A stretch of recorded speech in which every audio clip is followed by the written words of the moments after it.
और अब आपको सीधे लिए चलते हैं NASSCOM technology and leadership forum के कार्यक्रम में, जिसे प्रधानमंत्री संबोधित कर रहे हैं।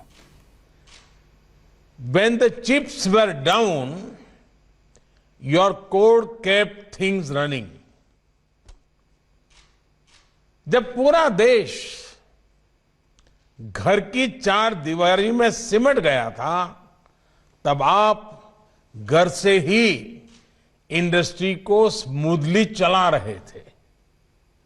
बीते साल के आंकड़े दुनिया को भले ही चकित करते हो, आपकी क्षमताओं को देखते हुए भारत के लोगों को ये बहुत स्वाभाविक लगता है। साथियों, ऐसी स्थिति में जब हर सेक्टर कोरोना से प्रभावित था, तब भी आपने करीब 2% की ग्रोथ हासिल की। जब डी ग्रोथ की आशंकाएं जताई जा रही थी, तब भी अगर भारत की आईटी इंडस्ट्री अपने रेवेन्यू में $4 बिलियन और जोड़े, तो ये सचमुच में प्रशंसनीय है और आप सारी टीम अभिनंदन के अधिकारी हैं। इस दौरान लाखों नए रोजगार देकर आईटी इंडस्ट्री ने सिद्ध किया है कि वो भारत के विकास का मजबूत पिलर क्यों है। आज तमाम डेटा, हर इंडिकेटर ये दिखा रहे हैं कि आईटी इंडस्ट्री का ये ग्रोथ मोमेंटम ऐसे ही नई बुलंदियां छूने वाला है।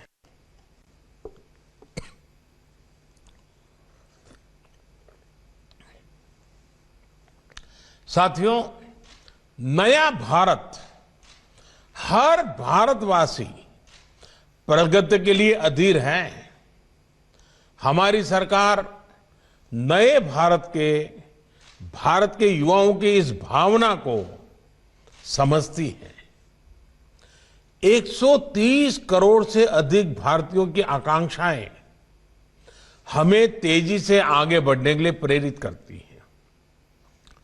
नए भारत से जुड़ी अपेक्षाएं जितनी सरकार से हैं, उतनी ही आपसे भी है, देश के प्राइवेट सेक्टर से भी है। साथियों, भारत की आईटी इंडस्ट्री ने अपने फुटप्रिंट्स ग्लोबल प्लेटफॉर्म पर बरसों पहले जमा दिए थे। पूरी दुनिया को हमारे भारतीय हमारे एक्सपर्ट्स सर्विसेज और सॉल्यूशन देने में नेतृत्व कर रहे थे, योगदान दे रहे थे। लेकिन कुछ कारण रहे कि भारत का जो विशाल डोमेस्टिक मार्केट है, उसका लाभ आईटी इंडस्ट्री को नहीं मिल पाया। इस वजह से भारत में डिजिटल डिवाइड बढ़ता गया। एक तरह से हम कहते हैं, और हम कह सकते हैं, दिया तले अंधेरा वाली बात हमारे सामने थी। हमारी सरकार की नीतियां और निर्णय गवाह है कि कैसे बीते वर्षों में हमारी सरकार ने इस अप्रोच को बदल दिया है। साथियों, हमारी सरकार भी ये भली भांति जानती है कि बंधनों में भविष्य की लीडरशिप विकसित नहीं हो सकती, और इसलिए सरकार द्वारा टेक इंडस्ट्री को अनावश्यक रेगुलेशन से, बंधनों से बाहर निकालने का प्रयास किया जा रहा है। नेशनल डिजिटल कम्युनिकेशन पॉलिसी एक ऐसा ही बड़ा प्रयास था। भारत को ग्लोबल सॉफ्टवेयर प्रोडक्ट हब बनाने के लिए नेशनल पॉलिसी भी बनाई गई। सुधारों का ये सिलसिला कोरोना काल में भी जारी रहा। कोरोना काल में ही other service provider OSP guidelines को जारी किया गया, अभी जिसका आपकी चर्चा में उल्लेख भी हुआ। इससे नई परिस्थितियों में आपके लिए काम करना आसान हुआ। आपके काम को कम से कम रुकावट का सामना करना पड़ा। आज भी जैसे आप में से कुछ मित्रों ने बताया कि 90% से ज्यादा लोग अपने घरों से काम कर रहे हैं। इतना ही नहीं, कुछ लोग तो अपने मूल गांव से काम कर रहे हैं। देखिए, ये अपने आप में एक बहुत बड़ी ताकत बनने वाला है। 12 चैंपियन सर्विस सेक्टर्स में इंफॉर्मेशन टेक्नोलॉजी को भी शामिल करने का लाभ भी आपको होना शुरू हुआ है। साथियों, 2 दिन पहले ही एक और महत्वपूर्ण पॉलिसी रिफॉर्म किया गया है, जिसका आप सभी ने भी स्वागत किया है। मैप और जियो स्पेशल डेटा को कंट्रोल से मुक्त करके इसको इंडस्ट्री के लिए खोल देना एक बहुत महत्वपूर्ण कदम है। एक ऐसा कदम है जो इस फोरम की थीम जो है, shaping the future towards a better normal, मैं समझता हूं इसके साथ एक प्रकार से आपके समिट का पूर्वाश्रम का जो काम है वो सरकार ने कर दिया है। ये ऐसा कदम है जो हमारे टेक स्टार्टअप इकोसिस्टम को शाश्वत करने वाला है, सशक्त करने वाला है। ये ऐसा कदम है जो सिर्फ आईटी इंडस्ट्री नहीं, बल्कि आत्मनिर्भर भारत में व्यापक मिशन को मजबूत बनाता है। मुझे याद है, आप में से अनेक एंटरप्रेन्योर्स मैप्स और जियो स्पेशल डेटा से जुड़े रिस्ट्रिक्शंस और रेड टेप से जुड़ी बातें अलग अलग फोरम पर रखते रहे हैं। और मैं एक बात बता दूं, इन सारे विषयों में सबसे बड़ा जो एक प्रकार से रेड लाइट दिखाया जाता था, वो सिक्योरिटी से संदर्भ भी होता था कि ये चीजें अगर खुल जाएगी, सिक्योरिटी को संकट हो जाएगा, ये बार बार आता था। लेकिन सिक्योरिटी के इश्यूज को भी हैंडल करने के लिए आत्मविश्वास बहुत बड़ी ताकत होता है। और आज भारत आत्मविश्वास से भरा हुआ है। सीमा पर हम देख रहे हैं, और तभी इस प्रकार के निर्णय भी संभव होते हैं। ये निर्णय सिर्फ टेक्नोलॉजी के दायरे का नहीं है। ये निर्णय सिर्फ एडमिनिस्ट्रेटिव रिफॉर्म ऐसा नहीं है। ये निर्णय सिर्फ सरकार एक नीति नियमों से हट गए ऐसा नहीं है। ये निर्णय भारत के सामर्थ्य का परिचायक है। भारत को विश्वास है कभी ये निर्णय करने के बाद भी हम देश को सुरक्षित भी रख पाएंगे और देश के नौजवानों को विश्व के अंदर अपना लोहा मनवाने के लिए अवसर भी देंगे। साथियों, मेरी भी जब आप जैसे साथियों के साथ चर्चा होती थी तो इस समस्या का एहसास मुझे होता था। अपने युवा उद्यमियों को, हमारे स्टार्टअप्स को दुनिया में पैदा हुए नए अवसरों का लाभ उठाने के लिए पूरी आजादी मिलनी चाहिए। इसी सोच के साथ ये फैसला लिया गया है। सरकार को देश के नागरिकों पर, हमारे स्टार्टअप्स पर और इनोवेटर्स पर पूरा भरोसा है। इसी भरोसे के साथ सेल्फ सर्टिफिकेशन को प्रोत्साहित किया जा रहा है। साथियों, बीते 6 सालों में आईटी इंडस्ट्री ने जो प्रोडक्ट्स, जो समाधान तैयार किए हैं, उनको हमने गवर्नेंस का महत्वपूर्ण हिस्सा बनाया है। विशेष तौर पर डिजिटल इंडिया ने, डिजिटल टेक्नोलॉजी ने सामान्य से सामान्य भारतीय को सशक्त किया है, सरकार से उसको जोड़ा है।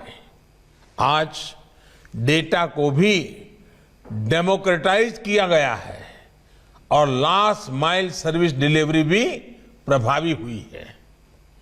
आज सैकड़ों सरकारी सर्विसेज की डिलीवरी ऑनलाइन की जा रही है। गवर्नेंस में टेक्नोलॉजी के प्रभावी उपयोग से गरीब और मध्यम वर्ग को सुविधा के साथ साथ करप्शन से भी बड़ी राहत मिली है। हमारे फिनटेक प्रोडक्ट्स और यूपीआई जैसे डिजिटल प्लेटफॉर्म की चर्चा तो आज पूरी दुनिया में है। वर्ल्ड बैंक समेत इसके सामर्थ्य की चर्चा कर रहे हैं।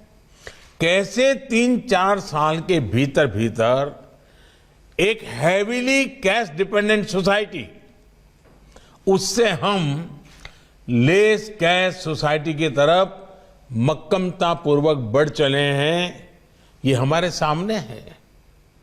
जितना डिजिटल ट्रांजैक्शन ज्यादा होता जा रहा है, काले धन के स्रोत उतने ही कम हो रहे हैं।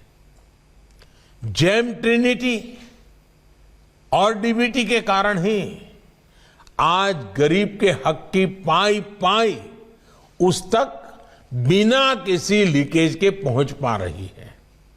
साथियों, ट्रांसपेरेंसी यानी पारदर्शिता गुड गवर्नेंस की सबसे अहम शर्त होती है। यही बदलाव अब देश की शासन व्यवस्था में हो रहा है। यही कारण है कि हर सर्वे में भारत सरकार पर जनता का भरोसा लगातार मजबूत से मजबूत हो रहा है। अब सरकारी कामकाज को सरकारी रजिस्ट्रों से बाहर निकालकर डैशबोर्ड पर लाया जा रहा है।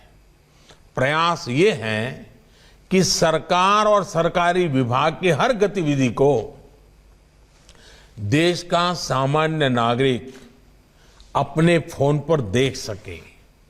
जो भी काम हो वो देश के सामने हो। साथियों, गवर्नमेंट प्रोक्योरमेंट को लेकर पहले कैसे कैसे सवाल उठते थे, ये हम में से कौन है जो नहीं जानता है। हम भी तो चर्चा में वही बोलते थे, हम भी वही सुनते थे, हम भी चिंता व्यक्त करते थे।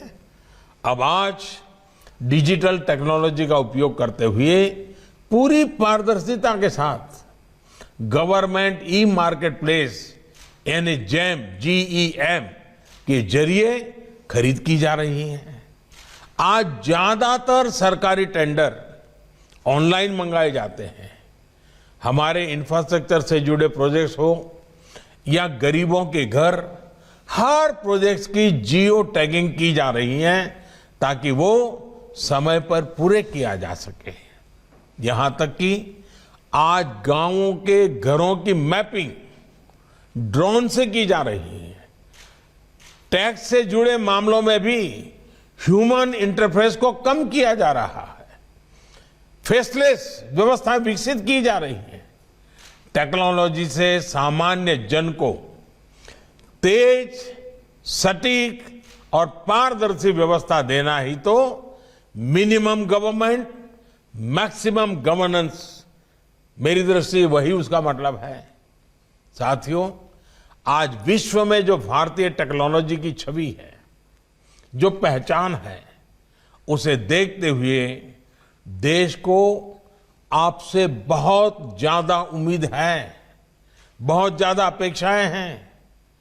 आपने ये सुनिश्चित किया है कि हमारी टेक्नोलॉजी ज्यादा से ज्यादा मेड इन इंडिया हो। मेरा आपसे आग्रह है कि आपके सॉल्यूशन में भी अब मेक फॉर इंडिया की छाप होनी चाहिए। अगर हमें मल्टीपल डोमेन्स में इंडियन टेक्नोलॉजी लीडरशिप की ओर आगे बढ़ना है, इस मोमेंटम को बनाए रखना है, तो हमें अपनी कॉम्पिटिटिवनेस के नए मापदंड बनाने होंगे। हमें अपने आप से स्पर्धा करनी ही होगी। ग्लोबल टेक्नोलॉजी लीडर बनने के लिए इनोवेशन और एंटरप्राइज के साथ ही भारतीय आईटी सेक्टर को कल्चर ऑफ एक्सेलेंस और इंस्टीट्यूशन बिल्डिंग, उस पर भी उतना ही ध्यान देना होगा। ऐसे में मेरा अपने स्टार्टअप फाउंडर्स के लिए एक विशेष संदेश है। खुद को सिर्फ वैल्यूएशंस और एग्जिट स्ट्रेटेजीज तक ही सीमित मत करिए। Think how you can create institution that will outlive this century. Think how you can create world-class product that will set the global benchmark on excellence. There can be no compromise on these twin goals, for without them we will always be a follower and not a global leader. साथियों, इस वर्ष हम अपनी आजादी के 75 वर्ष में प्रवेश कर रहे हैं। ये बहुत सही समय है नए लक्ष्य बनाने का, उन्हें प्राप्त करने के लिए पूरी ताकत लगा देने का।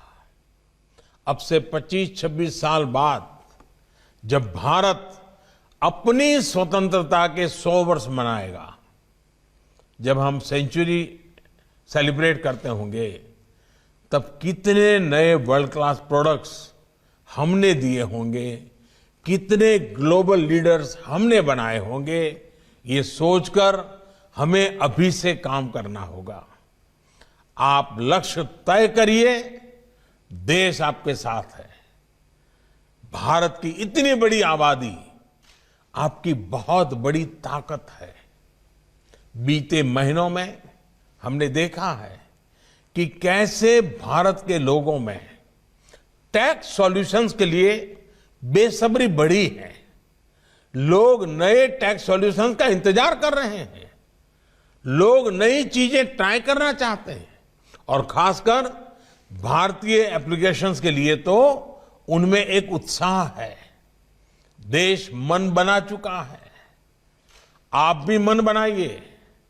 साथियों, 21वीं सदी में भारत की चुनौतियां और उसके समाधान के लिए प्रोएक्टिव टेक्नोलॉजिकल सॉल्यूशन देना IT industry, tech industry, innovators, researchers, young mind, इनका बहुत बड़ा दायित्व है। अब जैसे हमारी खेती में पानी और फर्टिलाइजर की जरूरत से ज्यादा उपयोग से बहुत बड़ी समस्या आती है, क्या इंडस्ट्री को ऐसी स्मार्ट टेक्नोलॉजी के लिए काम नहीं करना चाहिए जो आर्टिफिशियल इंटेलिजेंस का उपयोग करते हुए हर फसल में पानी और फर्टिलाइजर की जरूरत के बारे में किसान को बता सके? सिर्फ टेक्नोलॉजी बनाने भर से ही काम नहीं चलेगा, इसको भारत में मास लेवल पर एडॉप्ट भी किया जा सके, ऐसे सॉल्यूशंस हमें तलाश करने हैं। इसी तरह हेल्थ एंड वेलनेस के डेटा की ताकत से गरीब को लाभ कैसे मिले, इसके लिए भी आज भारत आपकी तरफ देख रहा है। टेलीमेडिसिन को प्रभावी बनाने के लिए भी आपसे बेहतरीन सॉल्यूशंस की उम्मीद देश कर रहा है। साथियों, शिक्षा और स्किल डेवलपमेंट को लेकर भी टेक इंडस्ट्री को ऐसे समाधान देश को देने होंगे जो देश की बड़े से बड़ी आबादी को सुलभ हो। आज देश में अटल टिंकरिंग लैब से लेकर अटल इंक्यूबेशन सेंटर तक टेक्नोलॉजी के लिए स्कूल कॉलेज में ही माहौल बनाया जा रहा है। नई नेशनल एजुकेशन पॉलिसी में एजुकेशन के साथ साथ स्किलिंग पर भी उतना ही जोर दिया गया है। ये प्रयास इंडस्ट्री के सहयोग के बिना सफल नहीं हो सकते। एक बात मैं ये भी कहूंगा कि आप अपनी सीएसआर एक्टिविटीज के आउटकम पर फिर ध्यान दीजिए। अगर आपकी सीएसआर एक्टिविटीज का फोकस देश के पिछड़े क्षेत्रों के बच्चों पर होगा, आप उन्हें डिजिटल एजुकेशन से ज्यादा जोड़ेंगे, उनमें analytical thinking, lateral thinking develop करेंगे, तो ये एक बहुत बड़ा गेम चेंजर होगा। सरकार अपनी तरफ से प्रयास कर रही है, लेकिन इसमें आपका साथ मिलना तो मैं समझता हूं बात कहां से कहां ले जा सकती है। India is not short of ideas, it needs mentors who can help turn ideas into reality. साथियों, आत्मनिर्भर भारत के बड़े सेंटर आज देश के टियर 2, टियर 3 शहर बनाते जा रहे हैं। यही छोटे शहर आज आईटी बेस्ड टेक्नोलॉजीज की डिमांड और ग्रोथ के भी बड़े सेंटर बनते जा रहे हैं। देश के इन छोटे शहरों के युवा अद्भुत इनोवेटर्स के रूप में सामने आ रहे हैं। सरकार का फोकस भी इन छोटे शहरों में बेहतर इंफ्रास्ट्रक्चर के निर्माण पर है, ताकि वहां रहने वाले देशवासियों के साथ साथ आप जैसे उद्यमियों को भी असुविधा ना हो। जितना अधिक आप इन छोटे शहरों कस्बों की ओर जाएंगे, उतना ही अधिक उनका विकास होगा। साथियों, मुझे विश्वास है कि आने वाले 3 दिनों में आप वर्तमान और भविष्य के ऐसे ही समाधानों पर गंभीर चर्चा करेंगे। सरकार हमेशा की तरह आपके सुझावों पर गंभीरता से विचार करेगी। और मैं एक बात जरूर कहना चाहूंगा, पिछली बार 15 अगस्त को लाल किले से जब मैं बात कर रहा था, आपने सुना था, मैंने देश के सामने एक लक्ष्य रखा था कि 1000 दिन में हिंदुस्तान के 6 लाख गांवों में ऑप्टिकल फाइबर नेटवर्क का काम पूरा करना है।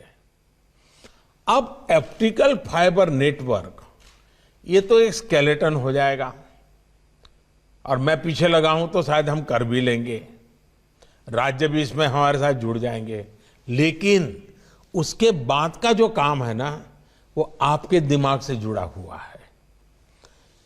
ऑप्टिकल फाइबर नेटवर्क का इंफ्रास्ट्रक्चर हिंदुस्तान का गरीब भी गरीब इसका उपयोग कैसे करे, यूजर फ्रेंडली नए नए प्रोडक्ट कैसे आए, गांव का व्यक्ति भी सरकार से, बाजार से, बदलाव से, शिक्षा से, आरोग्य से कैसे जुड़े, ये स्केलेटन उसकी जिंदगी बदलने का एक बहुत बड़ा रास्ता कैसे बना सकता है। ये काम अभी से आपके यहां छोटे छोटे स्टार्टअप्स ऐसे प्रोडक्ट लेकर के आए कि गांव में ऑप्टिकल फाइबर पहुंचा कि गांव की इन 10 जरूरतें पूरी हो जाएगी।